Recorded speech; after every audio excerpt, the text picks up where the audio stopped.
Hello, friends. At the time of this recording, Easter has just happened. And we are here a few days after Easter, and we're asking ourselves the question today. The Christ is risen, alleluia. Now what? That's the title for today. Christ is risen, now what? There's a wonderful scripture that helps us understand this.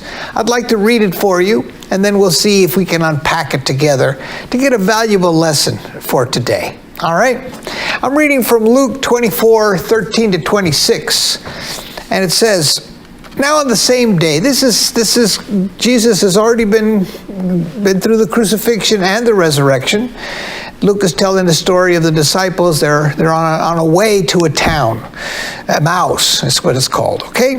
Now on that same day, two of them were going to a village called Emmaus, about 7 miles from Jerusalem, and talking with each other about all the things that had happened. And while they were talking and discussing, Jesus himself came near and went with them. But their eyes were kept from recognizing him. And he said to them, "What are you discussing with each other while you walk along?" They stood still, looking sad. Then one of them, whose name was Cleophas, answered him, saying, "Are you the only stranger in Jerusalem who does not know the things that have taken place in these days?" He asked them, "What things?" They replied, "The things about Jesus of Nazareth, who was a prophet, mighty in deed and word before God and all people, and how our chief priests and leaders handed him over to be condemned to death and crucify him. But we had hoped that he was the one to redeem Israel.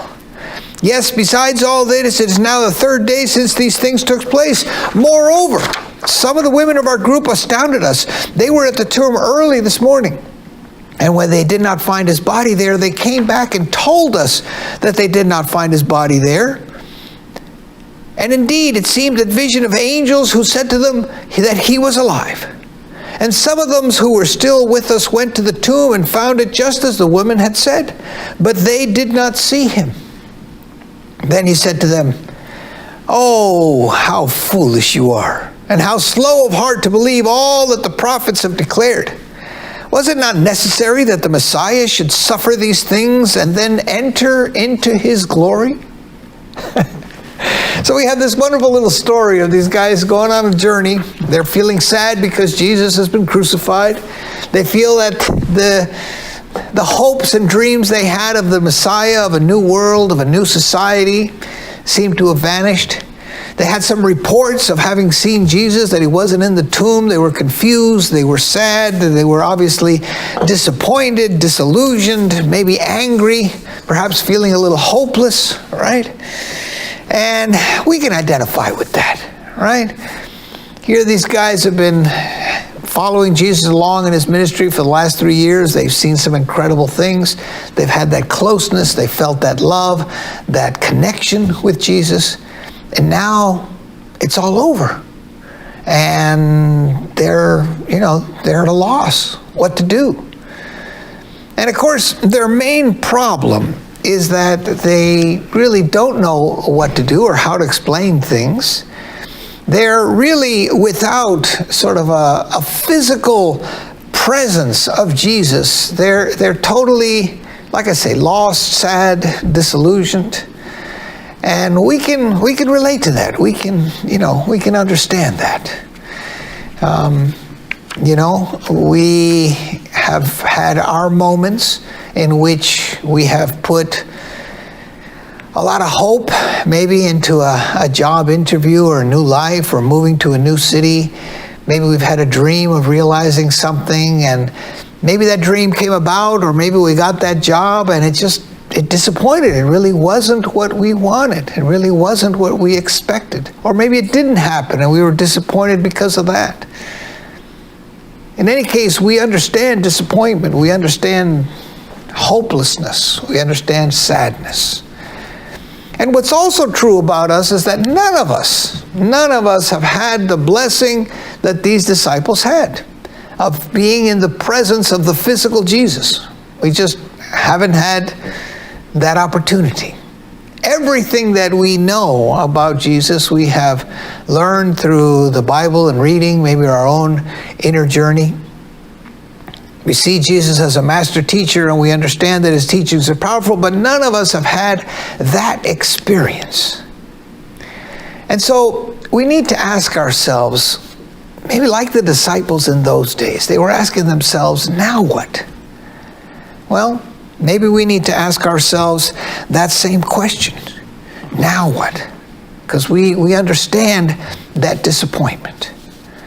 And one of my favorite emails is from a rock star, a guru out of India. His name is Sadhguru. And he writes these little emails with these little phrases, and he says, karma is about shifting responsibility from heaven to yourself. In this, you become the very maker of your destiny. Let me repeat that. Karma is about shifting responsibility from heaven to yourself. In this, you become the very maker of your destiny. So if we're going to try to answer that question, now what? What Sadhguru is saying is that we need to take our mind from the clouds, and we need to take responsibility for it in and of itself. And of course, this is what Jesus was telling the disciples. He says, what's the problem with you? Haven't you heard about all the teachings that the prophets have given you? He's basically saying you didn't need the physical Jesus. The teachings are there. The journey is there. The path has been laid out. What you need to do is be willing to walk that path, to make your own destiny. And so we need to ask ourselves, how do we do that? Now what, right? Now what? And in order to answer that question, I'd like to go to that magical moment in the scriptures when Jesus was asked very straight, by an attorney, what is the greatest commandment? You already know the answer. What is the greatest commandment? In other words, what is the greatest teaching? What is the greatest spiritual teaching? It was true for Jesus in his day, it's true for us today. And Jesus answers straight and clear, and he says, you shall love your God with all your heart, your mind, and your soul. And the second commandment is like the first. You shall love your neighbor as yourself. And so what's true about that first and that second commandment is that it's about love. And so to answer that question with just one word, what now? Or what's next? Love. Love. Now hold on. Some of you are going to switch this off the minute you hear that word because you have not been to a church service or a spiritual service in which you haven't heard the mention of love. So many sermons, so many poems, so many songs, so many movies about love. And you might be tempted to say, oh man, I've heard it all before. I've been there, done that. I understand that. Let's move on. Well, just bear with me. I'd like to address love today, yes. But I'd like to address it in a very mundane and ordinary and accessible way. Okay? I'm going to talk today about just one aspect of love. Love the moment. During this past winter, I woke up on a Sunday morning, didn't have anything else to do that day. And I opened the blinds of the living room and I sat down in our couch. We live in the Bronx, and if you sit in the couch, you have a view out the window, a little corner out the window, where you can actually see some blue sky. Otherwise, you see the buildings that are around you, right? But if you sit just right in this couch, you can see the blue sky. And on this day, it was a beautiful day. And I sat there and I was looking out at the blue sky, and the sun was shining through the window, and we hang one of these circular crystals in front of our window. And just at that moment, the sun caught the crystal and there was a rainbow of colors, floating around the room, which was absolutely beautiful. And I was sitting there going, oh man, this is a moment. This is fantastic. Just to be able to sit there, nothing to do, blue sky, colors, rainbow, was just feeling wonderful. And then I had a thought. What would make this moment better? And immediately I answered the question, if I had a nice cup of coffee, if I had that nice cup of coffee, that would make this moment better. And then I had a second realization. You know how that happens? I said, I've fallen in the trap. I've fallen into the trap of trying to add something to this moment, which in truth is already perfect. In truth, there is nothing that I could add to this moment to make it better. Right? This moment, in and of itself, is absolutely sweet and perfect, just the way it is. So that's what I want to talk about today. The sweetness and the perfection of the present moment. Now, I think all of us understand the effect of negative emotions, negative thoughts, negative thinking. If we're not feeling very positive, very good about ourselves or anything in the world, produces those negative feelings. If we feed them with more thoughts and more feelings, more worry, more fear, more doubt, more confusion, all the gamut of negative emotions, we understand that if we hold on to that consciousness, that we will, by the law of attraction, the law of mind action, attract to ourselves more of that experience. The negativity will build upon itself. And we'll know that we're having, a really terrible time. So when we're conscious, right? When we're conscious of the negativity within us, emotionally, mentally, we who are trying to become aware, self-realized, will say, wow, I'm falling into this trap of negativity. It's going to build on itself. One thought is going to follow another. One negative feeling is going to yield to another. Let me find a way. Let me find a way to stop that train, that caravan. And so we begin to do our work, right? Our spiritual work of honoring what it is that we're feeling and seeking to move it in the direction of positivity. Now, I love the way Eckhart Tolle, one of my favorite spiritual teachers, talks about this. And he obviously recognizes that when we're in that negativity, it builds on upon itself and all of that. And so he suggests that a three-part process, right? He says, first, if you can get to acceptance, you've done a great thing. If you can move from all kind of negativity and resistance, right? Any sense that, boy, get me out of this situation, anything that I'm going to add to this moment to make it better, just like me in the living room there, right? Any resistance to what is going to build on itself. If we could breathe into the moment and get to at least an acceptance of it, we're going to do a great thing. And here's the truth. No matter what's happening, if you can at least accept that it's happening, you've done a great thing. You've moved into a positive, more positive state of mind.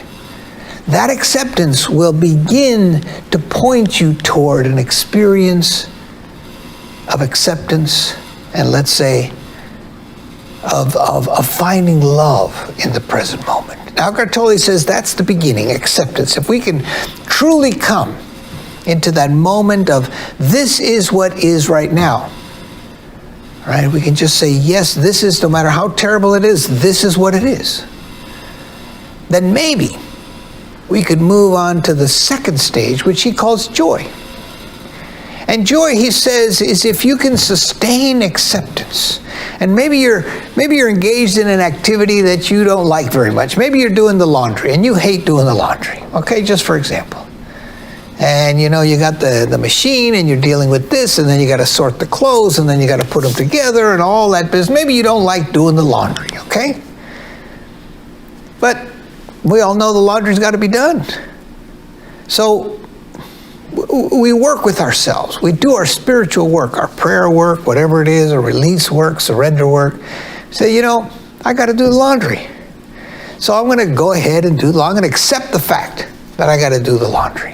Well, right away, right, the shoulders drop, a certain opening that happens. All right, now I'm accepting it. Okay, got to do it. It says that in itself is high consciousness. However, now if we come into acceptance and we want to maybe push the boundary a little bit, we can come into joy. Maybe we take a garment, right, and we feel the texture of it. We see the color of it. We match the socks one for another. We say, oh, wow, isn't that great? I found the sock that matches this sock, and I'm going to stretch out this shirt, and I'm going to do this. And you start folding them. And maybe within that activity, you can find not just acceptance, but maybe there's a sense of peace. Let's even say joy. Can we just stretch it a little bit to joy? Now, Eckhart Tolle says that we can even go one step further in our evolution of this, which is enthusiasm. Acceptance, joy, enthusiasm. Enthusiasm, he says, is when we are doing something that we're very joyful in doing. And of course, Eckhart points out very carefully that we don't get joy from the activity. The joy doesn't come to us from the activity, even though it seems that way. The joy comes from within us toward what we're doing, right? We're extending joy to what it is that we're doing. If we're doing that, and if that activity happens to be in alignment with a higher purpose, a higher calling, what you've been born on the planet to do, then something happens called enthusiasm. Now, enthusiasm is not a state that we can sustain for very long, usually brief bursts of enthusiasm. But he does say that joy is something that we can sustain. So, for the purpose of this message today, let's just stay with that second category, joy. Moving from acceptance into joy. Okay? And I'm going to do something a little radical. I'm going to take Eckhart's word joy and I'm going to substitute the word love. Because what Eckhart does say is that there is joy in being. That when one is really conscious of the energetic reality of our being, that there is a natural wellspring of joy that comes up. He calls it the joy of being. It's a beautiful expression. So, joy of being, to me, I'm equating it today with love. Love being our central message today. Love the moment for what it is. Okay, so in this example of the laundry, we're no longer resisting it. We're not angry about it. We're not feeling victim. I got to do the laundry. We realize that it's got to get done. We've come into an sense of acceptance. And maybe in that acceptance, we get very centered in the moment.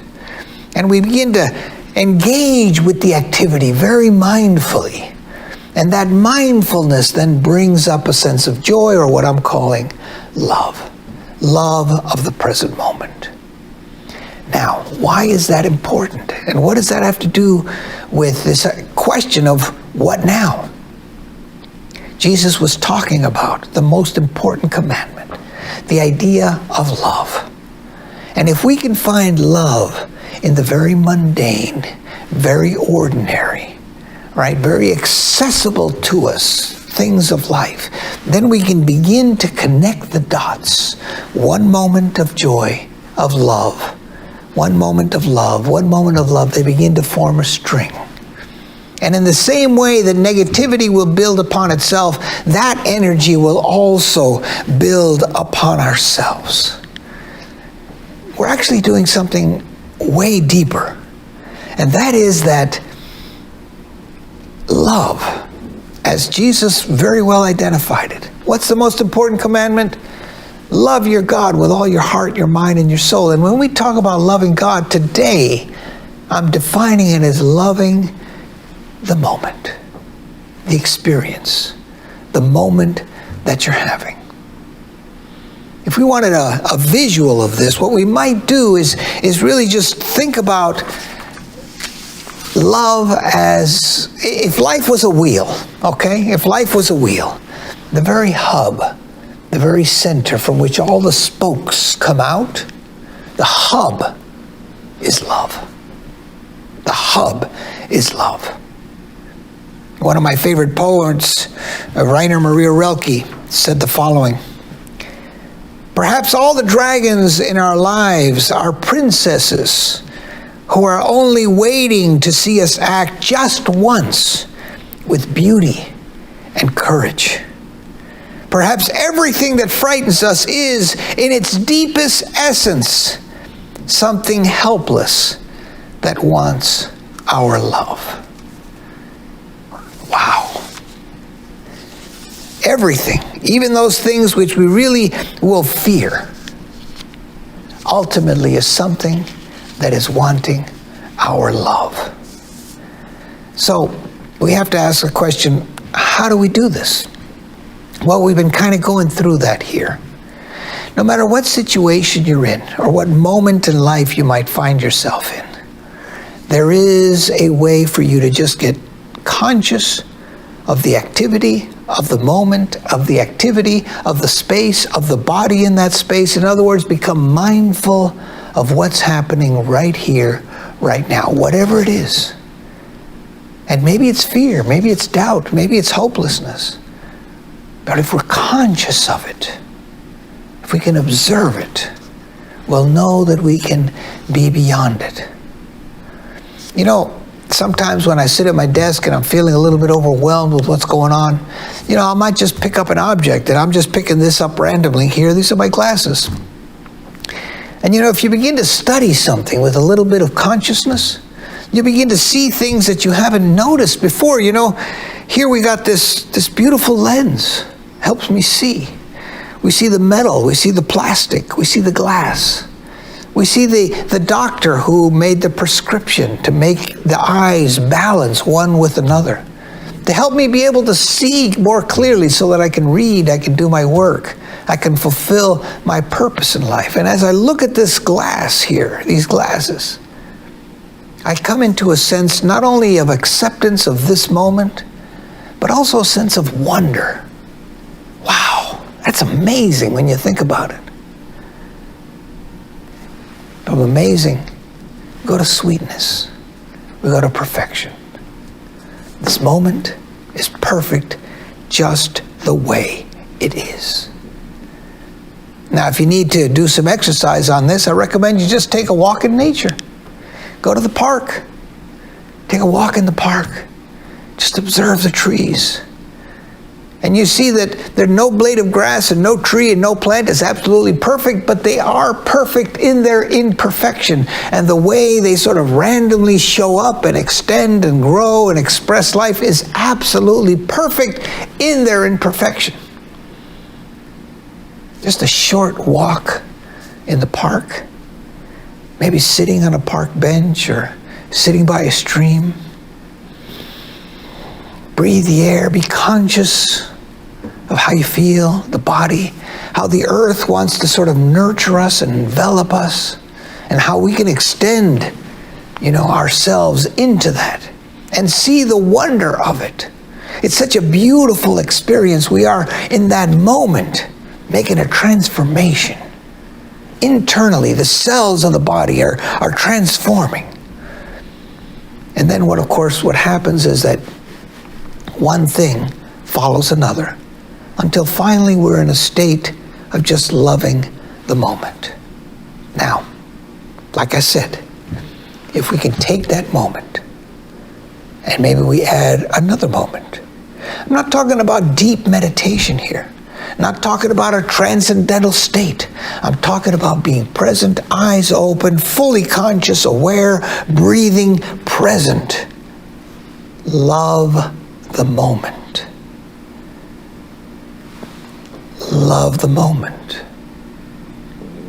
Love the moment. Love the moment. You see how the train starts to move? The wheel begins to spin. This morning, I take the subway to work, and I got on the train. We went a few stops. Suddenly, the train conductors changed. New one got on, and this guy noticed that there was somebody in the car who was smoking. Smoking is not allowed in the train. So he opens the door and he addresses the individual and he says, "Put that cigarette out or we're not moving." Now the fellow didn't want to move, didn't want to put out his cigarette. He just kept smoking, filling the car with smoke. The conductor put himself in his little room there, shut the door, and came on and says, "We're not moving until this fellow, I'm going to call the police." He went ahead and called the police. Now everybody on the train is turned around and is looking at this guy, giving him the evil eye, right? Everybody wants to get to work. Everybody's anxious to get moving. But the guy says, "I can't move with that guy smoking in the back," and the guy is not moving. This was a bit of a tense moment, okay? So I was remembering this idea of loving the moment. And I realized something. I realized that for me to love the whole moment at that moment, everybody, it was really hard to do. So I took it in pieces. I started with the conductor. I said, here's a person who's trying to do their job. They got some rules that they have to follow, and they've been told this is not allowed. And this person is standing upon what they believe to be right. And I admire that. I admire somebody who stands upon their right. So I could come into an acceptance, right? Not only an acceptance of that, but an admiration for being willing to stand on his truth. I thought about the guy smoking in the back. I didn't want to turn around and look at him because I didn't want to fall into judgment. I didn't want my eyes to judge what I was seeing, so I kept looking straight. The guy was behind me. And I was thinking about that guy. I said, how easy would it be to either step out the train, smoke on the platform, or put out the cigarette? But he was defiant. He was going to smoke that cigarette. So he was being Mr. Rebel, right? He was being Mr. I don't care what anybody else thinks, I'm going to do it my way. And I was putting my attention on that, and I said, there are many times in my life when I've played that role. I wanted to do things my way no matter what anybody else thought or felt about it. I wanted to be the bad boy, right? And so when I thought about that, I said, there's the bad boy. In fact, I said to myself, there's my bad boy over there. So I kind of got a smile on my face. So now I've not only come into acceptance, I'm kind of laughing a little bit about this, right? I hadn't finished. I looked at the passengers who were still turning and giving the guy the evil eye. They were anxious, they were angry, they were judging.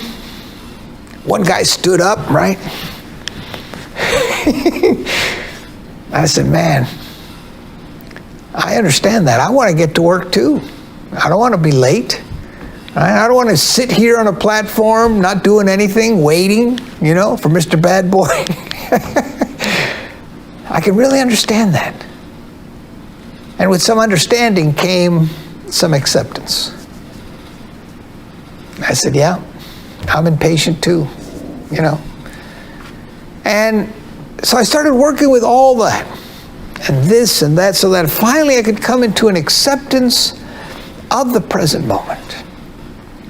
And I had this wonderful experience, despite the tension in the room, despite the guy coming on the loudspeaker saying, we're not moving, everybody looking, all this tension. I said, the moment is perfect just the way it is. I had even a little smile on my face. I can love this moment. I can love this moment. Eventually, the guy stepped out of the train, closed the doors, and we went on. But for me, that was an important realization, that in the midst of this tension, that I could find a space to love the moment. So, Christ is risen. Now what? Well, the teachings are clear. The path is clear. Love your God with all your mind, your heart, and your soul. Love your neighbor as yourself. Big concept of love. Let's take it down a bit. Just love the moment. Love this moment. This moment. Don't try to add anything to make it better. Don't try to take away. Don't resist it. This moment, just the way it is perfect. It's perfect for you. It's perfect for me. There's a sweetness in that perfection. This is Juan Enrique Toro reminding you that life is consciousness, and consciousness is life.